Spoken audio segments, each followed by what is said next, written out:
네, 36 부산병원 우리 직원분들 만나서 반갑습니다. 이번 한 주 저희는 천연계, 즉 자연 속에 있는 복된 진리를 함께 살펴보고 있습니다. 그러면 우리 앉으시면서 자, 오늘 살필 새인데요. 무슨 새일지 한번 맞춰보시면 좋을 것 같습니다. 오, 어떻게 하셨나요? 여기 나왔네요, 그냥. 아이고, 야, 이런, 네. 이게 그냥 나와버렸네요. 네. 이게 참새입니다. 한국교육방송 EBS에서 해로운 새 참새라는 재미난 제목으로 프로그램이 방영된 적이 있습니다.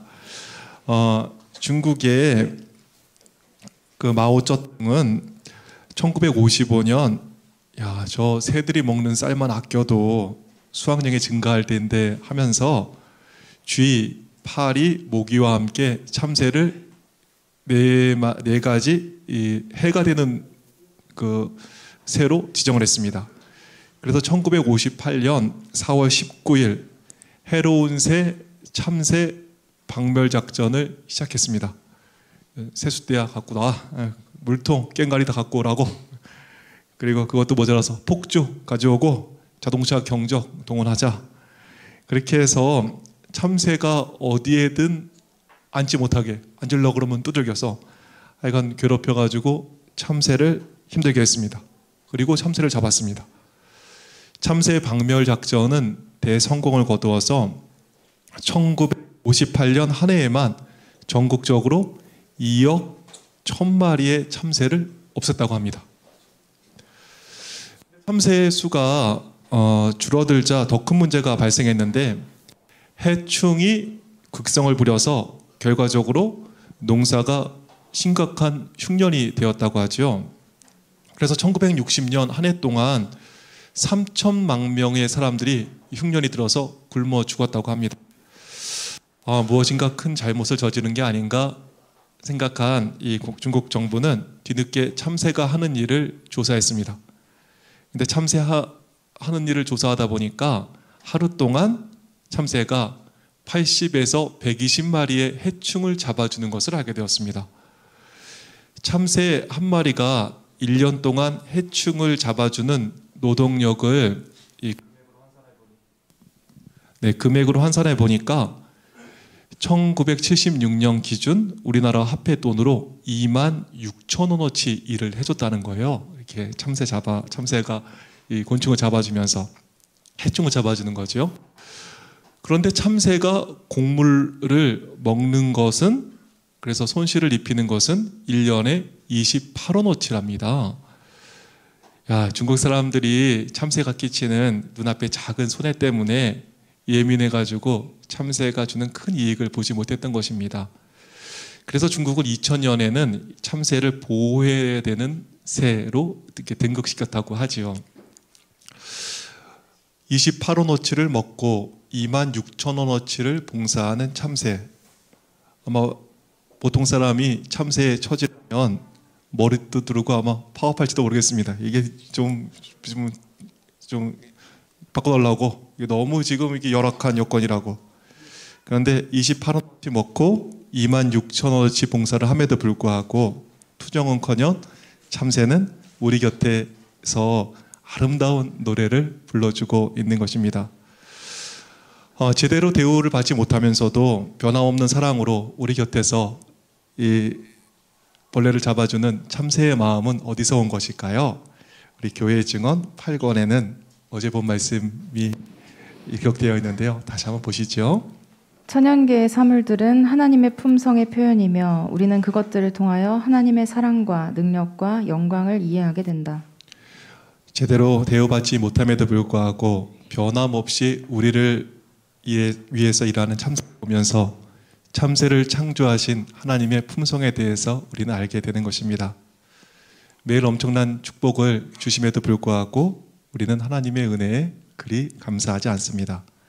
그럼에도 불구하고 참새를 창조하신 주님께서는 변함없는 사랑과 또 돌보심을 오늘 우리에게 베풀고 있습니다. 우리의 상태와 관계없이, 우리의 반응과 관계없이 우리를 사랑하시는 그 하나님의 크신 사랑에 감사하게 되는 것이지요. 참새 얘기 하나 더 해보도록 하겠습니다. 옛날에는 그 초가집이 있기 때문에 그 추녀 끝에 참새가 굴을 파고 살았습니다. 근데 초가집이 사라지고 이제 지붕은 징크나 뭐 콘크리트로 바뀌게 되었습니다. 집 짓기가 굉장히 이제 어려워진 거죠, 참새가. 그럼에도 불구하고 참새는 인간 곁을 떠나지 않고 어떻게든 사람이 사는 집 추녀 끝에 집이며 깃털을 모아서 둥지를 틀려고 애를 쓰고 있습니다. 그런데 추녀 끝에 깃들여 사는 참새를 보면 사람들은 사다리를 놓고 또 기어 올라가서 고이 자고 있는 참새를 움켜쥐는 일도 있습니다. 어떤 이는 그물망을 이용해서 다량의 참새를 잡기도 하지요. 그렇게 해서 잡은 참새는 껍질이 벗겨지고 내장이 제거된 다음에 가진 양념 이렇게 석쇠 위에 올려 구워 먹습니다. 지금도 겨울철 이렇게 포장마차 같은 데 보면 참새 구이 이렇게 써놓은 거를 저희가 볼 수 있습니다. 근데 궁금한 게 생기지 않겠습니까? 우리 다돈 선생님이 앞에 계신데 다돈 선생님께서 참새 싫어하면 호시탐탐 자신의 목숨을 노리고 있는 인간들 곁에 둥지를 틀려고 할까요? 아니요. 네, 똑똑하십니다. 아마 일 먹는 사람 곁에서 멀리 떠나서 둥지를 트는 것이 더 안전할 것입니다. 그런데 인간들이 잡아먹어도 또 벌레를 잡는 수고를 알아주지 않아도 참새는 자기에게 맡겨진 사람 곁이라는 그 사명의 자리를 떠나지 않는 것입니다. 그리고 우리 곁에 남아서 참새는 벌레를 잡아주고 노래를 하고 있는 것이죠. 전문가의 말에 의하면 참새뿐 아니라 모든 새들은 이렇게 자신의 영역을 지킨다고 합니다. 진화론의 말이라면 살기 좋은 곳, 뭐 그런 곳으로 가야 되잖아요. 그런데 새들은 이기적으로 그렇게 살지 않고 안전한 곳, 좋은 곳에 새들이 있지 않습니다. 공기가 나쁘고 물을 찾기 힘들고 나무가 많지 않아서 먹을 것이 없는 도시 지역에도 새들이 사는 거예요. 좋은 곳만 가지 않고. 그래서 전국 어디에 가든 새들이 있습니다. 제가 사는 서울에도 새들이 있는 것입니다. 자기에게 지켜진 영역을 지키는 거예요. 물새는 물에 살고 산새는 산을 지킵니다. 그리고 인간 곁에는 참새가 있습니다. 더 나아가 살기 좋을 것 같은 산에는 참새가 잘 발견되지 않는다 그래요. 이게 살기 좋은 산은 안 살고 못 살게 해고는 우리 사람 곁에서 벌레를 잡아주면서 참새가 있는 것입니다. 그리고 수고를 알아주지 않음에도 불구하고 참새를 못 살게 굼에도 불구하고 참새는 오늘도 우리 곁에 있어서 벌레를 잡아주고 아름다운 노래로 우리를 기분 좋게 해주는 것입니다. 이 참새의 사랑 어디서 온 것일까요? 우리 다시 한번 보실까요? 천연계의 사물들은 하나님의 품성의 표현이며 우리는 그것들을 통하여 하나님의 사랑과 능력과 영광을 이해하게 된다. 우리는 이기적인 사람들을 보면서 정말 정이 떨어질 때가 있습니다. 때론 이기적으로 사는 나를 보면서 한숨 쉬어질 때가 있습니다. 그런데 무심한 사람 곁에 참새를 두신 우리 하나님은 오늘도 문제에 있는 우리를 위해서 일해 주십니다. 문제 많은 우리를 떠나지 않는 것입니다. 참새를 우리 곁에 두신 주님께서는 이렇게 말씀하십니다. 이사야 49장 15절입니다. 여인이 어찌 그 젖 먹는 자식을 잊겠으며 자기 태에서 난 아들을 긍휼히 여기지 않겠느냐. 그들은 혹시 잊을지라도 나는 너를 잊지 아니할 것이라. 예전에 아마 삼육학교를 다니셨던 분들이 아마 여기 계실 수도 있겠습니다. 교회 기관에서 일은 하시지만 바쁜 세상 가운데서 신앙이 잠깐 희미해진 그러한 분들도 있을 수 있겠습니다. 또 나아가 기관에 계시기에 오히려 기관에 정이 떨어진 분도 있을 수 있습니다. 그런데요, 우리는 잠깐 마음이 떠났을지 모르지만 우리 곁을 늘 지켜 주는 그 참새를 만드신 우리 주님께서는 우리를 잊지도 아니하시고 우리를 떠나지도 않는 것입니다. 참새처럼 우리 곁에 있어서 알아주건 알아주지 않건 한결같은 사랑과 도움을 우리 주님께서는 오늘 우리에게 주시는 것입니다. 참새를 창조하시고 참새를 우리 곁에 늘 두신 주님께서 그와 같이 우리 곁에 늘 계심을 기억하시고 늘 도와주심을 기억하시고 우리 힘과 용기 되는 모두가 되기를 간절히 바라겠습니다. 오늘 참새의 이야기 하나 더 하고 마치겠습니다. 동방에 알려진 가장 무서운 질병 중에 하나가 있었는데 문둥병이랍니다. 이 문둥병은 고칠 수 없는 병이었고 특별히 막 뭐 코가 떨어지고 막 귀가 떨어지고 막 정말 너무나 무서운 병이었습니다. 더 나아가 이 병에 걸리면 가족들과 함께 살 수 없고 딴 데 가가지고 고립된 생활을 살아야 했습니다. 이 병이 희생자에게 끼치는 그 끔찍스러운 결과는 가장 용기 있는 사람조차도 공포로 떨게 했습니다. 그래서 이 정말 흉악한 이 병을 사람들은 죄의 상징으로 이렇게 관주했지요. 시대의 소망이라는 책에는 이런 말씀이 있습니다. 그 병은 뿌리를 깊이 박고 근절할 수가 없으며 치명적이어서 죄의 상징으로 간주되었다. 치명적이고 고칠 수가 없고 정말 어떻게 해결하기 어려워서 죄의 상징으로 이 병이 강조됐습니다. 근데 한 문둥병자가 예수님께 왔습니다. 예수님께서는 그 절망적인 환경에 있는 문둥병자를 고쳐주십니다. 이 문둥병자가 낳은 정말 감동적인 사건을 한번 만나보실까요? 한 나병 환자가 예수께 와서 꿇어 엎드려 간구하여 이르되 원하시면 저를 깨끗하게 하실 수 있나이다.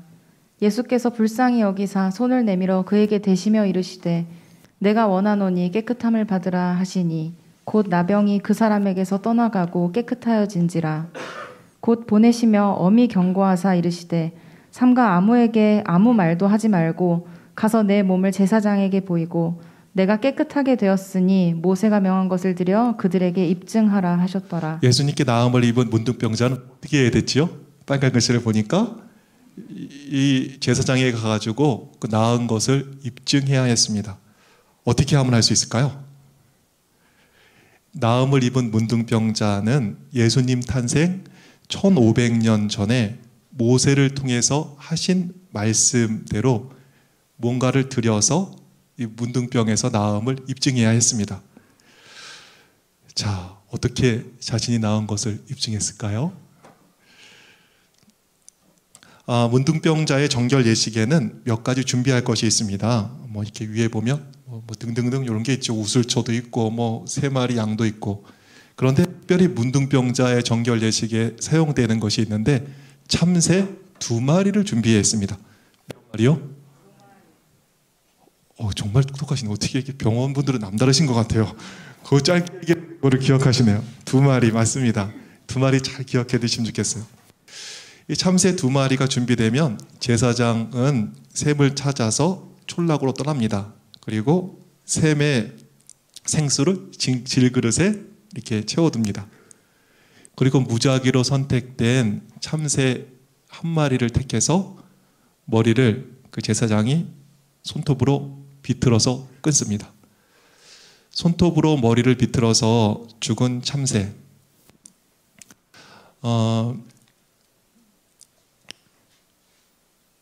이 끔찍한 죽음은 십자가에서 자신의 백성들의 손에 난폭한 대우를 받아서 죽으신 예수님의 모습을 보여주고 있습니다.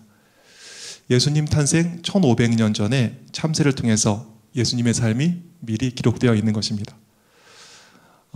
제사장은 손톱으로 머리를 비틀어 죽인 참새를 물이 담겨 있는 그릇에 가져와서 참새 피를 짭니다. 목이 꺾여 짜는 참새에게서, 피를 짜는 참새에게서 우리는 십자가에서 피를 흘리시고 머리를 숙이신 예수님의 모습을 보게 됩니다. 그리고 근처에 구멍을 파고 피를 흘린 작은 참새의 사체를 묻게 됩니다. 도살당한 근처에 묻힌 참새는 십자가 달리신 곳이 골고다잖아요. 골고다 옆에 있는 아리마대 요셉의 무덤에 장사된 예수님의 모습을 그대로 보여주고 있습니다. 자, 그럼 문둥병자의 정결 예식 가운데 미리 쓰여진 예수님의 자서전을 한번 보시죠. 1500년 전에 예수님께서 이렇게 돌아가실 거라는 것을 미리 레위기는 얘기하고 있습니다. 여호와께서 모세에게 말씀하여 이르시되 나병 환자가 정결하게 되는 날의 규례는 이러하니 곧 그 사람을 제사장에게로 데려갈 것이요 제사장은 진영에서 나가 진찰할지니 그 환자에게 있던 나병 환부가 나았으면 제사장은 그 정결함을 받을 자를 위하여 명령하여 살아있는 정결한 새 2마리와 백향목과 홍색 실과 우슬초를 가져오게 하고 제사장은 또 명령하여 그 새 하나는 흐르는 물 위 질그릇 안에서 잡게 하고. 그런데 이 잔혹한 죽음과 매장은 끝이 아니었습니다. 우리를 위해서 십자가에서 피를 흘리신 예수님께서는, 그래서 머리를 숙이신 예수님께서는 어떻게 하셨지요? 무덤에서 부활하셨습니다. 부활하셔서 참새와 같이 변함없이 우리를 위해서 오늘도 일하고 계시는 것입니다. 그래서 이것을 상징하기 위해서 레위기에는 참새 몇 마리를 준비하라 그랬어요? 2마리. 아까 1마리는 죽었고 1마리가 남지 않았습니까? 이제 죄를 상징하는 문둥병자를 구원하기 위해서 죽은 참새는 상징적으로 쌍둥이 참새에 의해서 살아나게 됩니다. 이것을 예시하기 위해서 레위기 14장을 보시면 제사장은 아직 살아있는 그 참새를 가지고 와가지고 날개 끝과 꼬리를 잡고 참새가 죽음에 흘렸던 피와 그 물이 담긴 질것을 가져와서 참새에게 묻히게 됩니다. 그리고 물과 피가 묻은 참새를 제사장은 환히 트인 들판을 향해 놓아주어서 하늘을 날도록 도와줍니다. 그 예식을 통해서 문둥병에서 정결하게 되었습니다. 우리는 죄 때문에 죽을 수밖에 없습니다. 문둥병과 같이 어떻게 해결할 수 없는 그러한 죄의 문제가 있습니다. 죄 때문에 힘든 삶을 살고 있지만 참새가 죽고 다시 살 때 문둥병자는 정결함을 입게 되었습니다. 죄의 문제가 있는 우리에게도 참새가 필요합니까? 필요합니다. 우리에게도 참새가 필요합니다. 우리에게도 우리를 위해서 피를 흘려줄 참새가 필요하고요. 우리를 위해서 다시 살 참새가 필요합니다. 너무나 감사하게도 우리 예수님께서는 어떻게 하셨지요? 우리를 위해서 피 흘려주시는 참새가 되셨습니다. 그리고 골고다 옆에 묻히신 참새가 되셨습니다. 그리고 하늘로 부활하셔 승천하신 참새가 되셨습니다. 우리에게도 죽으시고 부활하신 예수 참새가 있는 것입니다. 예수님께서 1500년 전에 쓰여진 그 문둥병자의 정결 예식 가운데 있는 참새의 이야기를 이렇게 성취해 주신 것입니다. 문둥병자와 같이 정말 불치의 병인 죄의 문제, 이기심의 문제, 이런저런 문제가 있지만 우리에게도 피를 흘려주실 참새가 있는 것입니다. 머리를 비틀어 죽일지라도 우리 곁을 떠나지 않고 우리 곁에서 피 흘려주실 예수 참새가 우리에게 있는 것입니다. 피를 흘려주실 뿐 아니라 다시 부활하셔서 능력으로 하늘로 승천하신 그 능력의 참새 예수 참새가 오늘 우리에게 있는 것입니다. 우리가 잘나서 구원을 받는 것이 아닙니다. 우리가 깨끗해서 구원을 받는 것이 아닙니다. 무엇 때문에 구원받습니까? 문둥병자의 정결은 피를 흘려준 참새 덕분이었습니다. 그리고 다시 살아 창공을 나는 참새 덕분에 문둥병자는 정결하게 되었습니다. 우리가 구원받는 것도 마찬가지입니다.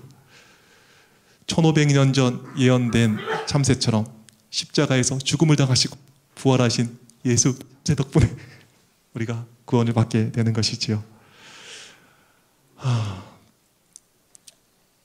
나음을 입은 문둥병자처럼, 그래서 정결 예식에 참여한 그 문둥병자처럼 우리 모든 직원분들 우리를 위해서 돌아가신 그 예수 참새를 좀 받아들이심으로 문둥병자가 그 문둥병에서 정결하게 되었듯 죄의 문제와 죄의 저주와 그래서 죽을 수밖에 없는 이 운명에서 구원받는 우리 모두가 되기를 간절히 바라겠습니다.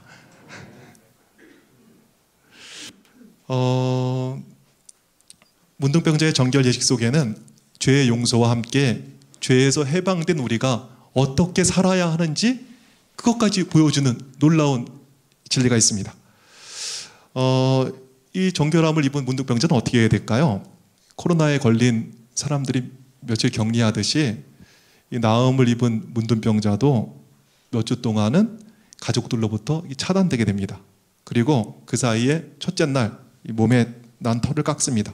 그리고 마지막 날에도 그 털을 깎습니다. 그리고 문둥병자는 물에 잠기는 예식, 목욕을 하는데 침례를 받는 것입니다. 우리 보실까요? 그 일곱째 날에 그는 모든 털을 밀되 머리털과 수염과 눈썹을 다 밀고 그의 옷을 빨고 몸을 물에 씻을 것이라. 그리하면 정하리라. 병원에서 환자들에게 예수님을 소개하고 침례를 받으라 이렇게 얘기를 하잖아요. 그 이유가 분명한 것입니다. 죄의 상징인 문둥병에서 예수님을 발견하고 구원의 확신을 얻은 사람은 어떻게 했어요? 침례를 받았습니다. 물에 들어갔습니다. 침례 받은 후에 이제 어떻게 살면 될까요? 침례 받은 문둥병자는 이제 속건제로 3마리 양 중에 1마리를 택하게 되죠. 그리고 제사장은 그릇에 죽인 피를 받아서 문둥병자와 함께 이 성소로 가게 됩니다. 그리고 성소 문 앞에 있는 문둥병자의 머리를 문지방 넘어 뜰 안으로 이렇게 내밀라고 요청합니다. 그 다음에 양의 피의 얼마를 문둥병자의 오른편 귀에 바르게 됩니다. 오른편 귀에. 그리고 오른손을 내밀라 그래요. 그리고 오른손 엄지손가락에 피를 바릅니다. 그리고 오른발도 내밀라 그래요. 그래서 오른발에 또 엄지발가락에 피를 바릅니다. 우리를 14장 14절입니다. 제사장은 그 속건 제물의 피를 취하여 정결함을 받되 오른쪽 귓부리와 오른쪽 엄지손가락과 오른쪽 엄지발가락에 받을 것이요. 그리고 바로 이어서 쌍둥이 예식이 펼쳐지는데요. 이번에 제사장은 준비된 기름을 아까 피가 칠해진 곳에 다시 바르게 됩니다. 자, 퀴즈를 좀 내볼까요? 어디에 피를 발랐다 그랬죠? 상품을 좀 하나 드리겠습니다. 이게 맞히실 분 계실까요? 이거 너무 어려워가지고 못 맞히시겠죠? 어디에 3개 발랐는데 어딜까요? 한번 손 한 번 들고. 네. 네. 전도사님 어디 계실까요? 여기 상품 하나 드리시면 될 것 같습니다. 여기 영양부. 제가 어제 아침을 너무 잘 먹었습니다. 감사합니다. 마침 영양부 하셔가지고 너무 좋네요. 네.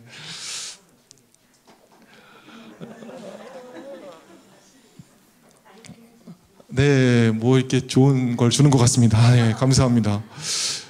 여기 보니까 이 오른쪽 귓부리와 엄지손가락 그리고 오른쪽 발가락에 피를 또 똑같이 기름을 바르는 것입니다.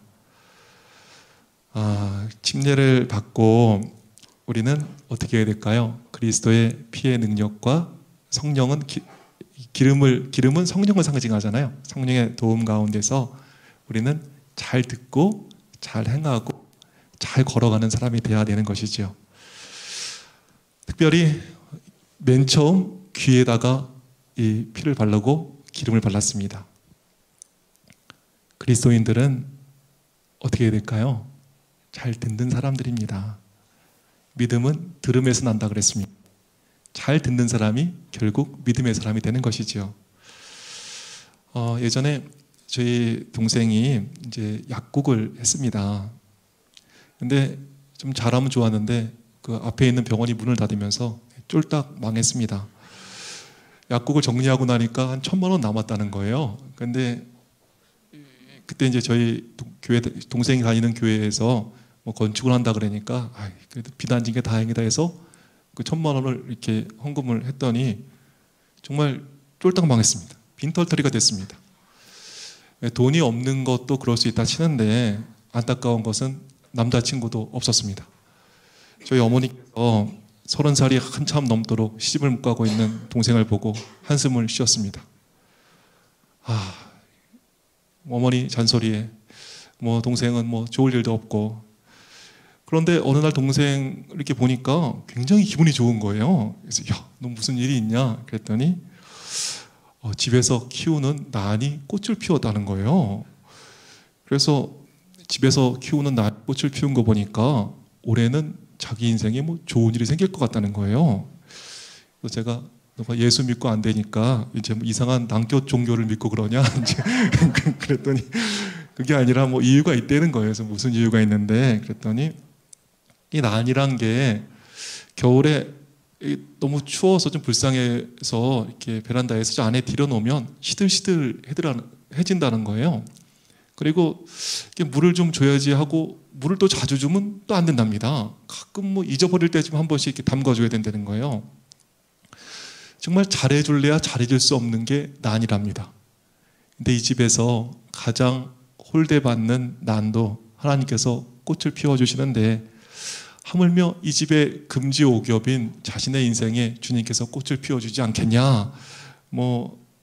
지금은 비록 구박탱이지만 난 그래도 꽃보다 귀할진데 하나님께서도 내 인생에 꽃을 피워주실 거야, 이렇게 얘기를 하더라고요.